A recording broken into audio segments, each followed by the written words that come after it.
Le département marketing de votre business est le plus important de votre activité. Si vous maîtrisez le marketing, peu importe ce que vous décidez de vendre, vous allez exploser vos chiffres.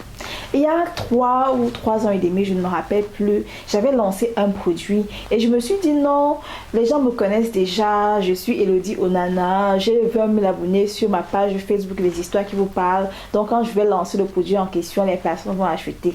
Mais ce qui s'est passé, c'est que 0 personnes ont acheté le produit. Malgré que les autres produits que j'avais lancés, j'avais déjà eu des centaines et des centaines de personnes qui achetaient, seulement parce que j'avais ralenti sur le marketing sur ce produit-là, je me suis retrouvée avec 0 vente. Donc, je vais vous partager mon expérience. Je vais également vous donner 5 stratégies marketing que vous pouvez mettre sur pied pour augmenter vos... Si c'est la première fois que vous me voyez, je me présente, je suis Elodie Onana, je suis web entrepreneur et depuis 2019, je vous accompagne à vous lancer dans le business en ligne avec la Turquie, avec la Chine. Je vous encourage à utiliser Internet pour commencer votre business. Si vous avez de l'argent et vous ne savez pas dans quoi investir, alors je vous recommande de rejoindre mon groupe Telegram. Vous y trouverez des mèches, des perruques, des vêtements de bureau, des intrants cosmétiques pour vos formulations, tout ce dont vous avez besoin pour vous aussi vous lancer dans le business. Parlons du marketing, c'est le département le plus important de votre business. Je vais encore vous le dire, le marketing, c'est le département le plus important de votre business. Si vous maîtrisez l'art de vendre quelque chose, alors peu importe le produit, vous pourrez le vendre. Je vais vous partager ici 5 stratégies marketing que vous pouvez mettre sur pied même maintenant pour également booster vos ventes. La première stratégie marketing, après, ça dépend de ce que vous vendez, mais la première stratégie marketing et qui fonctionne très bien et qui aussi est un peu dangereuse, je vais vous expliquer pourquoi, c'est le personal branding. Le personal branding, c'est le fait d'être soi-même au centre de sa communication. C'est le fait d'être soi-même l'égérie de sa marque. C'est le fait d'être soi-même le porte-parole de ce qu'on vend. Moi, par exemple, c'est l'une des stratégies que j'applique. J'utilise énormément le personal branding. Ça passe ici par communiquer un message. Ça passe ici par se présenter devant la caméra pour qu'on vous voit. Ça passe ici par mettre un nom sur la personne derrière votre business. Ça a un avantage. L'avantage, c'est que les personnes vont s'attacher à vous. Ça va développer même votre nom. Les personnes vont acheter parce qu'elles vous aiment bien, parce qu'elles vous apprécient, parce qu'elles aiment ce que vous faites. Ça a un avantage parce que ça vous permet de vendre rapidement parce qu'il s'agit de vous. Et ça, je l'ai expérimenté tellement de fois. Il y a des gens qui ont acheté plusieurs de mes formations, plusieurs de mes articles, de mes marchandises, pas parce qu'ils ne pouvaient pas trouver ces marchandises dans le marché de leur pays, mais parce qu'il s'agissait de moi. Et je dis ça vraiment, ça me vantait, mais c'est pour vous expliquer la puissance du marketing personnel. Le désavantage avec le personal branding, c'est que si ça se passe mal, si vous êtes impliqué dans une affaire qui n'a même rien à voir avec votre business, alors la chute de votre business n'est pas loin si vous n'arrivez pas à vous relever. Je vais prendre l'exemple d'une histoire comme ça qui s'est passée. Moi, mais également, j'ai été victime de ça. Et ce n'est pas vraiment pour lui jeter des épines, mais c'est une personne que je suivais et quand ça s'est mal passé pour elle, je me sentais tellement désolée pour ce qui lui arrivait parce que moi aussi j'ai connu ça. Je ne sais pas si vous avez connu Chinois Mania. Chinois Mania, c'était c'est une page Facebook sur laquelle la promotrice partageait des idées de business de la Chine. Elle partageait des articles qu'elle vendait de la Chine et tout. Et ensuite, elle a créé son entreprise d'expédition de colis. Beaucoup de personnes ont acheté parce qu'elle était très suivie et ses vidéos étaient honnêtement très bien parce que je les suivais aussi, surtout au début quand elle venait de commencer. Ce qui s'est passé avec son entreprise, c'est qu'il y a des colis qui probablement ne sont pas arrivés, qui se sont perdus. Beaucoup de personnes se sont plaintes, on lui a porté plainte. Sa page aussi en a pris un gros coup et son nom aussi en a pris un gros coup. Ça fait qu'à chaque fois qu'elle faisait des posts sur sa page, c'était des insultes, c'était des personnes qui réclamaient leur argent, des personnes qui réclamaient leur remboursement et tout ça. Ça fait que, étant donné que son image à elle était associée à l'entreprise, le business, je ne sais pas s'il continue de tourner, mais le business a pris un gros coup avec. Donc c'est ça en fait le désavantage du personal branding. Les gens ne vont pas facilement dissocier la personne qui est vous et votre business. Il y a des personnes qui ont beaucoup de business mais qui n'associent pas leur image à leur business justement à cause de ce désavantage-là. Parce que détacher en fait les deux, ça devient très compliqué. Après, il faut pouvoir se relever parce que la suivi de votre business en dépend. Donc, la e-réputation, c'est quelque chose qu'il faut préserver si vous décidez d'utiliser le personal branding dans votre stratégie de marketing.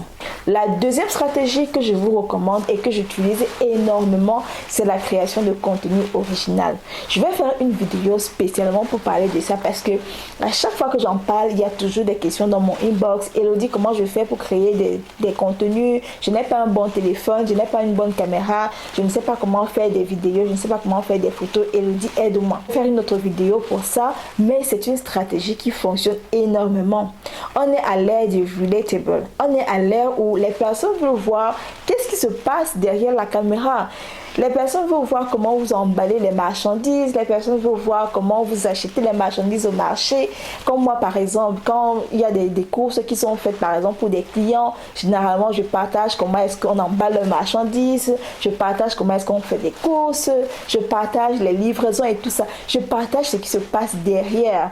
Ne montrez pas juste la belle face de comment c'est beau, de comment les gens passent les commandes et tout. Les gens veulent voir qu'est-ce qui se passe derrière. Montrez le behind the scenes. Ça fonctionne très bien. Du moins, peut-être ça va changer avec le temps, mais en 2023, l'année où je suis en train de faire la vidéo, c'est une chose qui fonctionne énormément.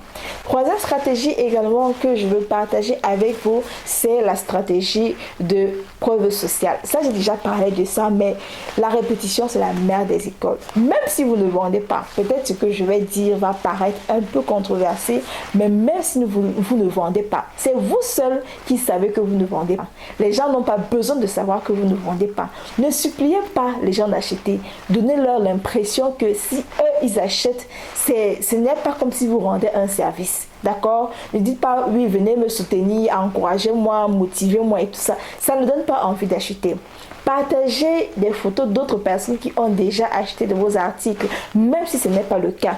Vous pouvez également contacter une personne qui est très suivie sur les réseaux sociaux et lui dire, ok, madame telle ou monsieur tel, j'ai un cadeau pour vous. Est-ce que vous me permettez de vous le remettre? Sur 10 personnes, il y a au moins une personne qui va vous répondre. Avec la personne là, faites une photo ou alors demandez-lui de donner un retour sur le colis ou alors sur l'article que vous aurez envoyé et que vous allez poster et taguer la personne. La preuve sociale fonctionne énormément. Ça donne envie aux autres personnes d'acheter. Ça ne doit pas forcément être une preuve sociale, je ne sais pas trop sophistiquée. On doit rester dans le relatable. D'accord? Et partager les preuves sociales régulièrement. Les gens aiment voir ça. Les gens aiment voir quand d'autres personnes achètent. Ça excite à l'achat. Ça, c'est une stratégie également que vous devez appliquer. La quatrième stratégie que je vais également partager avec vous et que j'ai aussi appliquée, c'est l'influence marketing. Les influenceurs ont un gros impact sur leur communauté. Après, il faut savoir choisir les influenceurs avec lesquels travailler. Choisissez les influenceurs qui touchent une audience qui ressemble à votre avatar client. Votre avatar client, c'est qui? Est-ce que ce sont des femmes? Est-ce que ce sont des hommes? Est-ce que ce sont des enfants? Est-ce que c'est tout le monde? Déjà, si votre avatar client, c'est tout le monde, alors votre avatar client, ce n'est personne. Si votre avatar client, ce sont des femmes, alors cherchez des femmes qui sont suivies par beaucoup d'autres femmes et voyez comment vous pouvez collaborer ensemble. Les gens ont souvent peur d'aborder les influenceurs parce qu'ils ont l'air inatteignables, ils ont l'air intouchables, ils donnent l'impression que si on les contacte, ça va coûter trop cher et tout. Parfois, ce n'est pas toujours le cas. Je dis encore, sur 10 personnes, il y a au moins une personne qui va accepter. C'est vrai que Chris M n'est pas trop dans la catégorie des personnes que je dirais qu'elle va m'aider à vendre des articles, mais Chris M était dans ma ville il y a 3 ou 4 mois et je me suis dit, ok, je vais lui demander une interview. Honnêtement, j'étais très sceptique quand j'envoyais le message à son manager, mais À ma grande surprise, ils ont accepté, on a fait l'interview s'est bien passée et ça fait que quand d'autres personnes voient que tu interviews une personne qui a 10 millions, 15 millions de vues sur YouTube, une personne comme Chris M qui actuellement est vraiment en vogue, toi également ça te donne une petite cote de popularité. Est-ce que tu comprends un peu? Ça peut également être un homme, je ne sais pas trop c'est quoi ton avatar client, mais rassure-toi que la personne avec laquelle tu veux collaborer, même si c'est de façon ponctuelle, touche une audience qui ressemble beaucoup à ton avatar client. L'autre stratégie que je vais partager avec vous, c'est d'organiser des concours. L'organisation de concours, c'est une stratégie marketing. L'organisation de concours, c'est un moyen de promouvoir votre marque autour parmi les participants qui vont jouer à votre jeu. Si dans votre budget marketing, chaque mois, vous avez mis, je ne sais pas, 50 000 francs CFA ou 40 000 francs CFA, vous pouvez prendre une partie de cet argent et décider de donner à des personnes qui vous suivent. C'est vrai que ce n'est pas une stratégie que j'applique beaucoup, mais je pense que je vais commencer à le faire. Vous avez peut-être remarqué beaucoup de personnes qui sont très suivies, qui partagent souvent des crédits de communication, qui partagent souvent des bons, qui partagent même souvent de l'argent.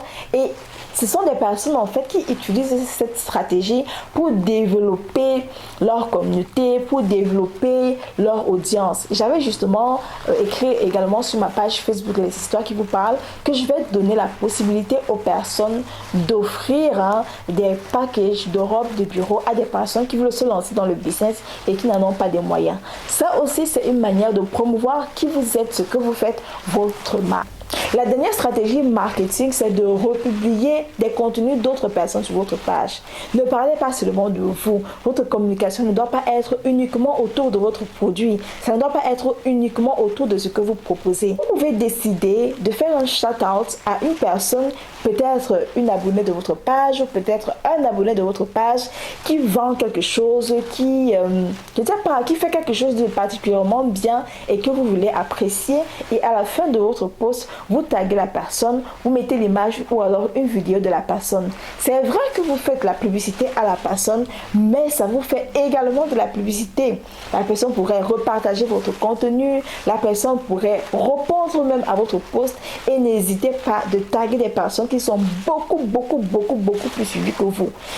Les personnes qui sont suivies, ce sont également des personnes comme vous. Elles ne vont pas vous manger, elles ne vont pas vous faire quoi que ce soit. Essayez et un commentaire d'une personne, par exemple, comme, je ne sais pas trop, comme Charlotte Dipanda, peut vous apporter 1000 abonnés.